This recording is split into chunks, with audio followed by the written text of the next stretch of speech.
प्रिय छात्र छात्री तुमको सप्तम श्रेणी इतिहास ऑनलाइन क्लास को स्वागत जनाई।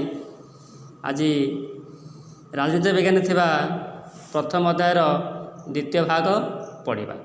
पूर्व अध्याय में पढ़ी संविधानर प्राक कथन बा प्रस्तावना, भारतर लिखित संविधान एवं यही संविधान बा आम भारतर संविधान नमनीय एवं अनमनीय संविधानर मिश्रण बोली पूर्व श्रेणी पढ़ी।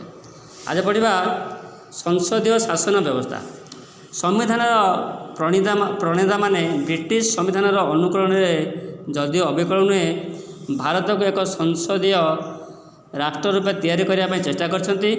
सेगुड़िक एहीपरि गोटे संसदीय शासन व्यवस्था दुई जन मुख्य था, जड़े नामक मात्र राष्ट्र मुख्य हेले अन्य जड़े वास्तव में सरकार मुख्य अटंती। गोटे संसदीय शासन व्यवस्था कार्यपालिका व्यवस्थापिका मध्य सुसंपर्क प्रतिष्ठा होता है। प्रधानमंत्री और मंत्रिमंडल सेमानंकर शासनगत कार्यपाई संसदर निम्न सदन तथा भारतर लोकसभा निकट में उत्तरदायी रहे। 4 मंत्री परिषदर कार्यकाल निम्न सदनर संख्यागरिष्ठ समर्थन पर निर्भर करे। 5 साधारणतः संख्यागरिष्ठ दलर नेता को राष्ट्रपति प्रधानमंत्री रूपे बाछंती। एवं देखा केन्द्राभिमुखी संघ व्यवस्था फेडराल विथ यूनिटारी फीचर्स। भारतर संविधान कौन स्थान में भारत एक संघीय राष्ट्र पर उल्लेख कर भारत एक संघीय राष्ट्र अटे। गोटे संघीय राष्ट्र निम्नलिखित लक्षण मान देखा मिले। 1 एक लिखित अनमनीय संविधान, द्वैत शासन व्यवस्था, केंद्र और राज्य मान मध्य क्षमता आवंटन, 4 स्वाधीन और निरपेक्ष न्यायालय। भारत में उपरलिखित व्यवस्था मान परिलक्षित होउथिबारु यह एक संघीय राष्ट्र पदवाच्य। गोटे संघीय राष्ट्र में केंद्र और राज्य मध्य क्षमता बंटन होते निम्नलिखित कारण सकाशे भारत में संघीय राष्ट्र को संविधानविद माने केन्द्राभिमुखी संघीय व्यवस्था नाम अभिहित करिसेंती।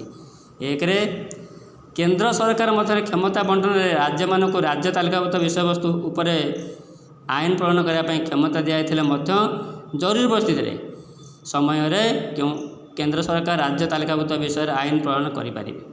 2 राज्यपाल माने राष्ट्रपति द्वारा नियुक्त होई प्रत्येक राज्य केंद्र प्रतिनिधि हिसाब से कार्य करती।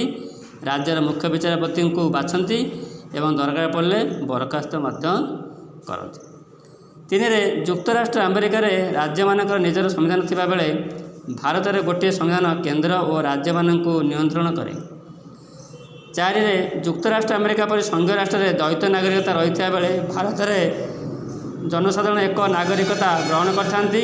आमे समस्ते केवल भारतीय नागरिक ग्रहण करें। यही आज विषय वस्तु।